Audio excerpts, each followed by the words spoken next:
1. Bear in mind closely, I did not see any actual visual horror at the end. To say that a mental shock was the cause of what I inferred, the last straw which sent me racing out of the lonely Akeley farmhouse and through the wild domed hills of Vermont in a commandeer motor at night, is to ignore the plainest facts of my final experience. Notwithstanding the deep extent to which I shared the information and speculations of Henry Akeley, the things I saw and heard, and admitted vividness of the impression produced on me by these things, I cannot prove even now whether I was right or wrong in my hideous inference.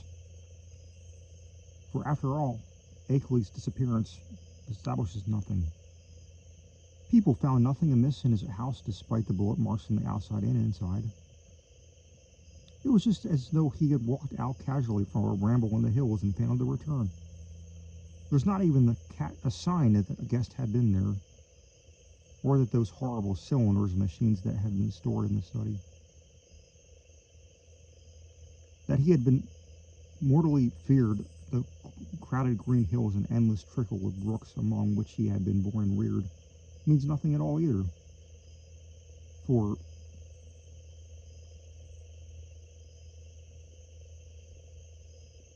thousands are subject to just such morbid fears.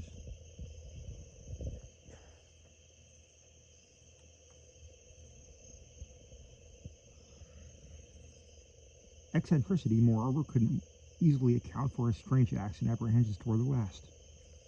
The whole matter began, so far as I am concerned, with the historic and unprecedented Vermont floods of November 3rd, 1927. I was then, as now, an instructor of literature at Miskatonic University in Arkham, Massachusetts, and as an enthusiastic amateur student of New England folklore. Shortly after the flood, amidst the varied reports of hardship, suffering, and organized relief which filled the press, there appeared certain odd stories of things found floating in some of the swollen rivers, so that many of my friends embarked on curious discussions and appealed to me to shed what light I could on the subject. I felt flattered at having my folklore study taken so seriously, and did what I could to belittle the wild, vague tales, which seemed so clearly an outgrowth of old rustic superstitions.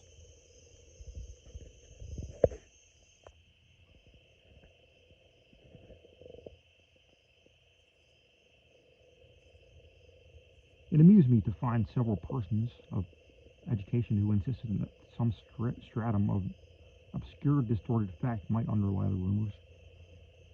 The tales which thus brought me to my notice came mostly through newspaper cuttings, though one yarn had an oral source and was repeated to a friend of mine in a letter from his mother in Hardwick, Vermont. The type of thing described was essentially the same in all cases, though there seemed to be three separate instances involved. One connected with the Winooski River near Montpelier, another attached to the West River in Windham County beyond Newfane, and the third centering in the Passumptic in Caledonia County above Lennonville.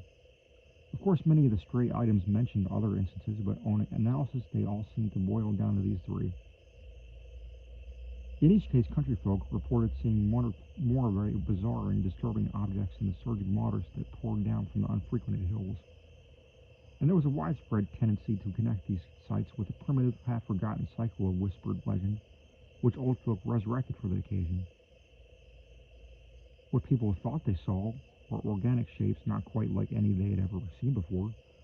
Naturally, there were many human bodies washed along the streams in that tragic period, but those who described these strange shapes felt quite sure that they were not human, despite some superficial resemblances in size and general outline. Nor, said the witnesses, could they have been any kind of animal known to Vermont. They were pinkish things, about 5 feet long, with crustaceous bodies bearing vast pair of dorsal fins, or membranous wings, and several sets of articulated limbs, and with a sort of convoluted ellipsoid, covering with multitudes with very short antennae, where a head would ordinarily be, It was really remarkable how close the reports from different sources tended to coincide, though the wonder was lessened by the fact that the old legends shared at one time throughout the hill country furnished a morbidly vivid picture which might well have colored the imaginations of all the witnesses concerned.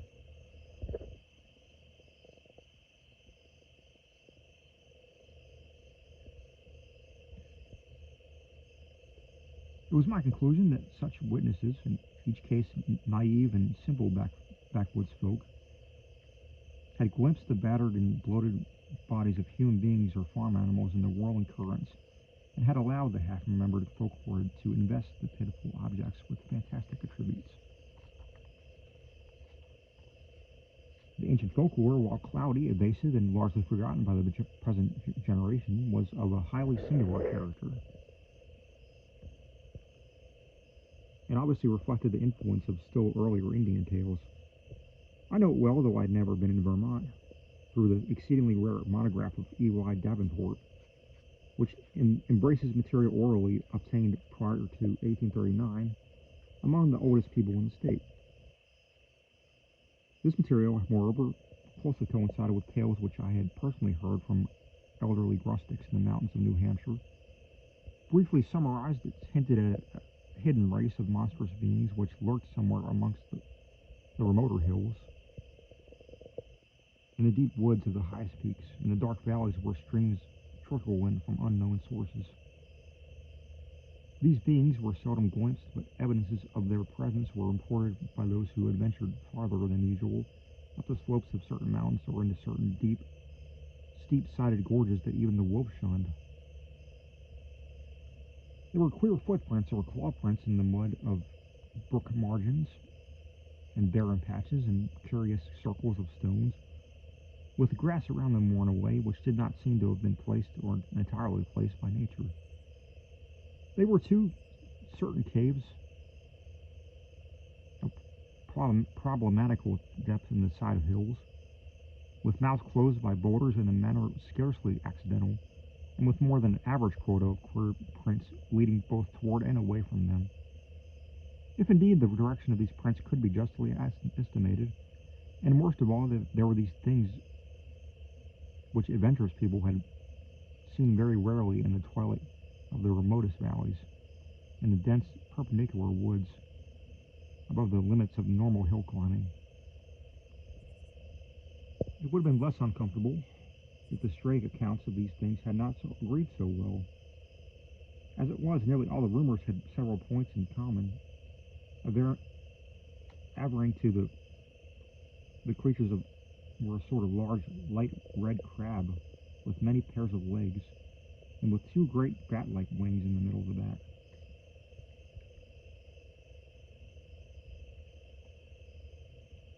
They sometimes walked on all their legs, and sometimes on the hindmost pair only, using only the others to convey large objects of indeterminate nature.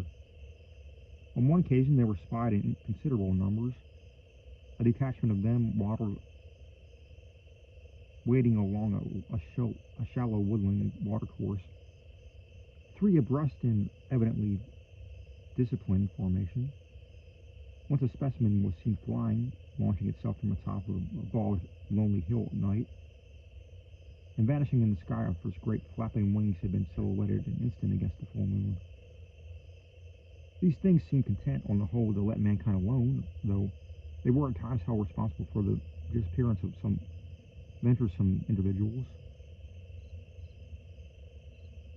especially persons who built houses too close to certain valleys or too high up on certain mountains. Many localities came to be known as inadvisable to settle in, the feeling persisting long after the cause was forgotten. People would look up in some of the neighboring mountain precipices with a shudder, even when not recalling how many settlers had been lost and how many farmhouses burnt to ashes on the lower slopes of those grim green sentinels.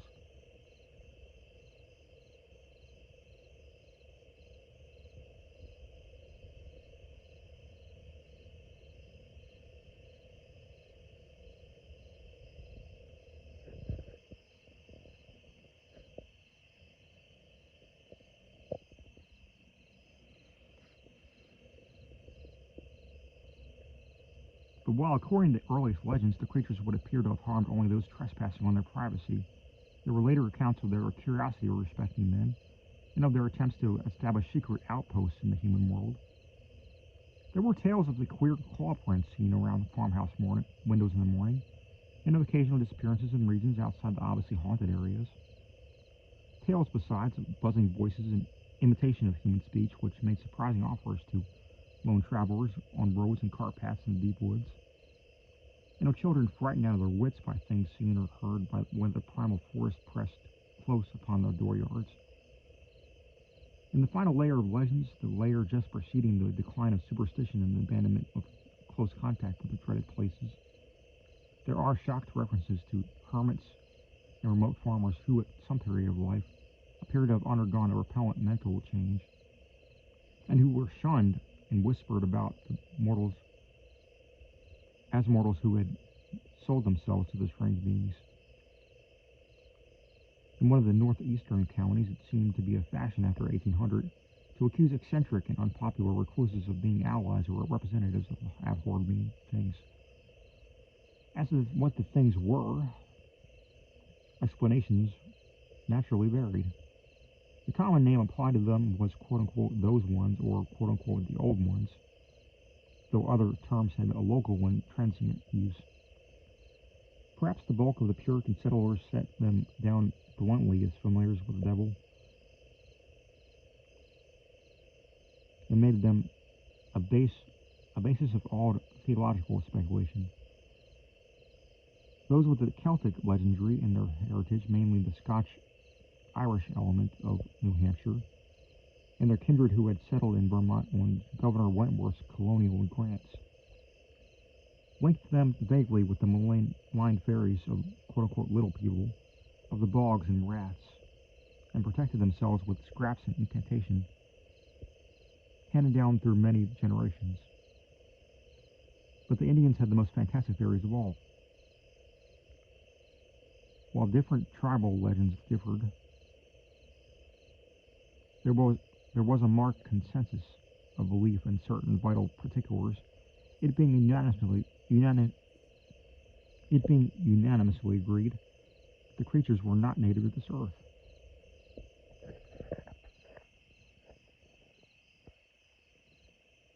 The Pennacook myths, which were the most consistent and picturesque, taught that the winged ones came from the great bear in the sky, and had mines in our earthly hills, whence they took a kind of stone that they could not get on any other world. They did not live here, said the myths, but merely maintained outposts and flew back with vast cargoes of stone to their own stars in the north. They harmed only those earth people who got too near or spied upon them. Animals shunned them through instinctive hatred, not because of being hunted. They could not eat the things and animals of earth, but brought back their own food from the stars. It was bad to get near them, and sometimes the young hunters who went into the hills never came back. It was not good either to listen to what they whispered at night in the forest, with voices like the bees that tried to be like the voices of men. They knew the speech of all kinds of men, Pennacooks, Hurons, men of the Five Nations, but did not seem to have or need any speech of their own. They talked with their heads, which changed color in different ways to mean different things. All the legendary, of course, white and Indian alike, died down during the 19th century, except for occasional atavistical flare-ups.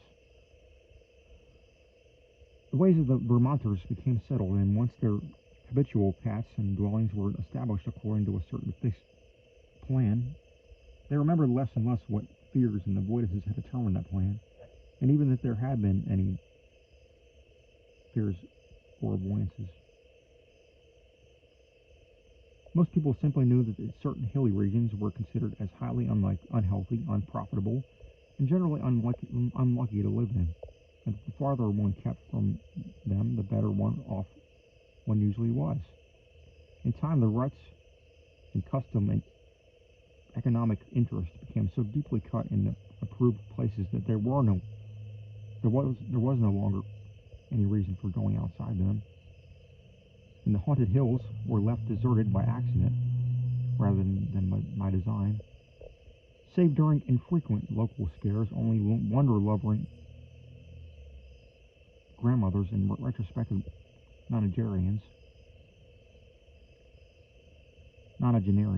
ever whispered of those beings dwelling in the hills.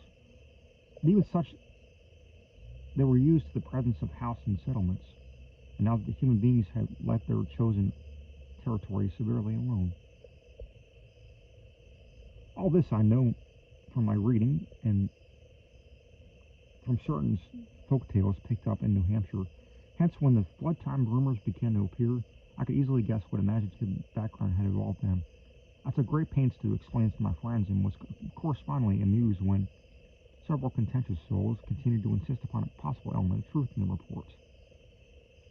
Such persons tried to point out that early legends had a significant persistence and uniformity, and that the virtually unexplored nature of the Vermont hills made it unwise to be dogmatic about what might or might not dwell among them, nor could they be silenced by my assurance that all the myths were of a well-known pattern, common to those of most of mankind and determined by early phases of imaginative experience, which always produced the same type of delusion. It was of no use to demonstrate to such opponents that the Vermontans differed but little in essence from those universal legends of natural personification which filled the ancient world with fauns and dryads and satyrs, suggested the Kalakanzari of modern Greece, and gave to wild Wales and Ireland their dark hints of strange, small, and terrible hidden races of troglodytes and burrowers. No use, either, to point out the even more startlingly similar belief of the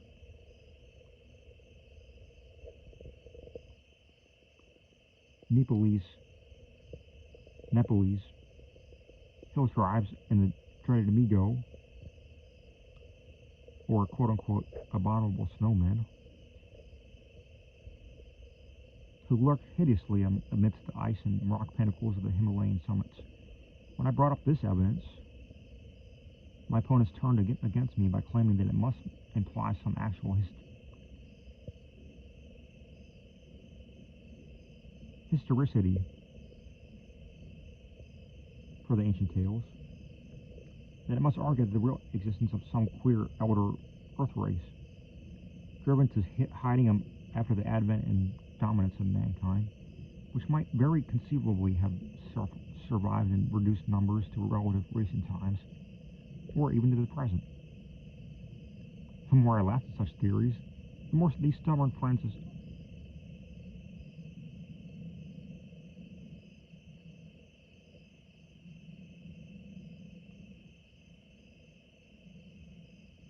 asseverated them,